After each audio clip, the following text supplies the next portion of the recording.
Mullah. My question is, with regard to the evolution of Homo sapiens, you have Charles Darwin in Science giving an explanation that it's because of the process of natural selection that the human beings have evolved. Now this seems to be in contradiction with the Islamic belief that we are the children of Adam alayhi salam. Now how can this be reconciled? This is a very important question. No lecture of mine on this topic of Quran modern science is complete without this question. I've given this talk in various places, in Canada, in USA, in UK, in Saudi. Never is this topic complete, never is the question answer complete without this important question of theory of evolution. Charles Darwin. Sister posed the question, how can you reconcile the Quran with Darwin's theory of evolution? Sister, I have not come across any book which says fact of evolution. All the books say theory of evolution. There is no book I have come across saying fact of evolution. If you read the book by Charles Darwin, The Origin of Species, it says that Charles Darwin went on an island by the name of Calotropis on a ship named as HMS Beagle. And there he found birds pecking at niches. Depending upon the ecological niches they pecked, the beaks kept on becoming long and short. This observation was made in the same species, not in different species. Charles Darwin wrote a letter to his friend Thomas Thompson in 1861 saying, I do not believe in natural selection, the word that you used. I don't believe in theory of evolution because I've got any proof. I only believe in it because it helps me in classification of embryology, in morphology, in rudimentary organs. Charles Darwin himself said that there were missing links. He didn't agree with it. He himself said that there were missing links. Therefore, if I have to insult someone, that if you were present at Darwin's time, this theory would have been proved right, trying to insinuate that he looks like an ape. It's a joke we make. The reason that this theory, in most parts of the world, it is taught as good as fact. You know why? Even I was in school, I learned about Darwin's theory. And even today they are taught. You know what the reason is, sister? The reason is because that if you analyze the church was against science previously. And you know the incidents that they sentenced Galileo to death. They sentenced Galileo to death. Why? Because he said certain statements in astronomy, etc., which went against the Bible, so they sentenced him to death, for which the Pope apologized now. So, when Charles Darwin came up with a theory which goes against the Bible, they didn't want any sufficient proof. An enemy of my enemy is my friend. So all the scientists, most of them, they support the theory because it went against the Bible, not because it was true. They only supported it because it went against the Bible. All the stages we have mentioned, sister, all the stages, Lucy, there were 4 hominids. Science tells us today there are 4 hominids. First is Lucy, along with its guide, the Australopithecus, which died about 3.5 million years, Ice Age. Then next came the Homo sapiens, we died about 500,000 years ago. Then came the Neanderthal man. We died 100 to 40,000 years ago. Then came the 4th stage, the Cro-Magnon. There is no link at all between these stages.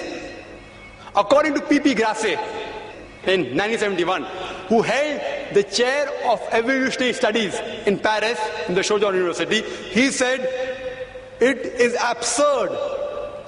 We cannot say who are ancestors based on fossils. I can give you a list of hundreds of scientists and Nobel Prize winners who speak against Darwin's theory. Hundreds. If you know of Sir Albert George, who got the Nobel Prize for inventing the vitamin C, he wrote a book, The Crazy Ape and Man, against Darwin's theory. Again, if you read Sir Fred Hoyle's works, he wrote several works against Darwin's theory. If you know about Rupert Stalbert, this person wrote a new theory of evolution against Darwin's theory. It's unthinkable. We cannot think that we are created from the apes. If you know of Sir Frank Salisbury, he was a biologist. He said it is illogical to believe in Darwin's theory. If you know about white meat, So white meat. He wrote a book against Darwin's theory. He was also a biologist. Several, you can give a list of hundreds. Today it is taught in the schools. Why? I told you. Media is in their hand. Otherwise, there's no proof at all.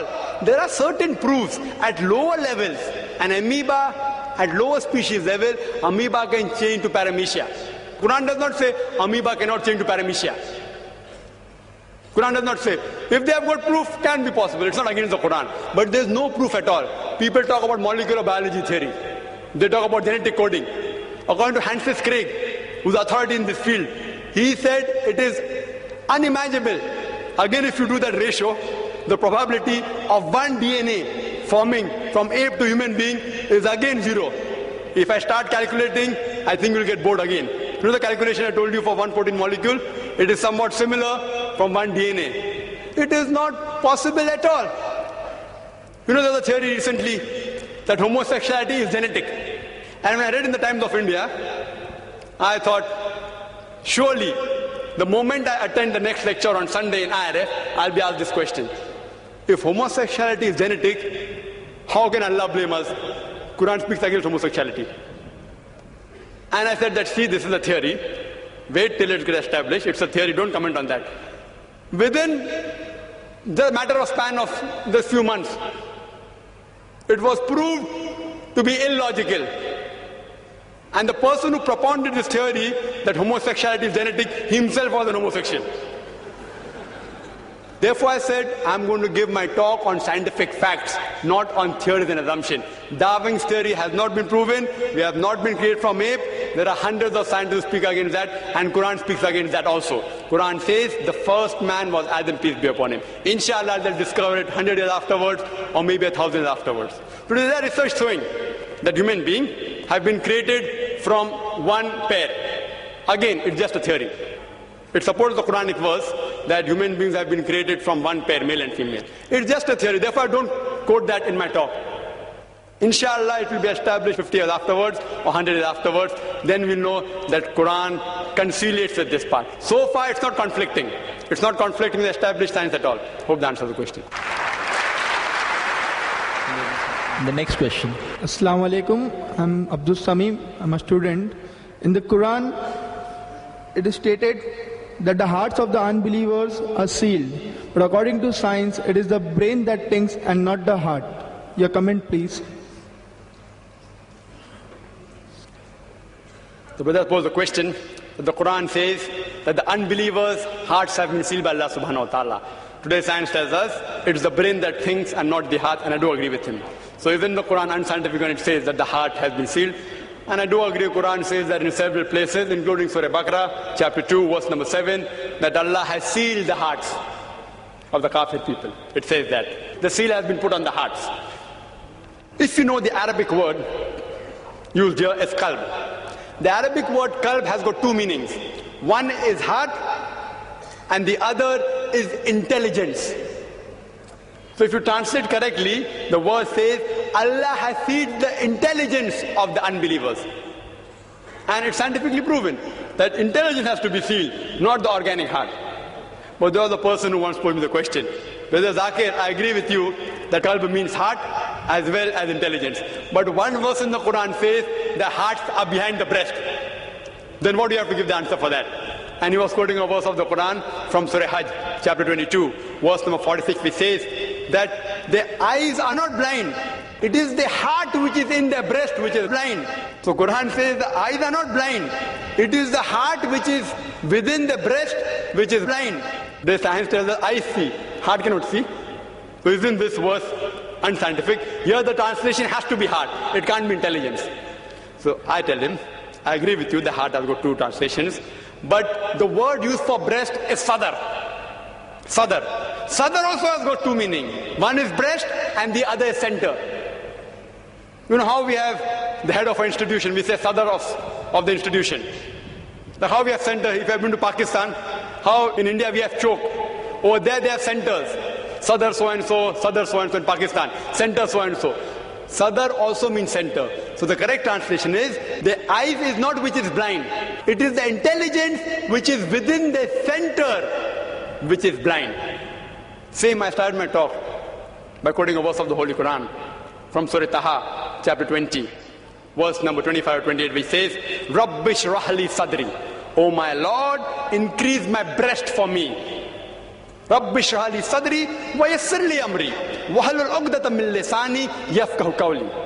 This was a dua made by Musa alayhi salam when he was asked by Allah subhanahu wa ta'ala to go and deliver the message to the people. He asked Allah, "Oh my Lord, increase my breast for me." See, breast is not the correct translation. What's the breast got to do with this message? It means, "Oh my Lord, increase my center for me. Rabbi shrah li sadri wa yassir li amri, and make my task easy for me.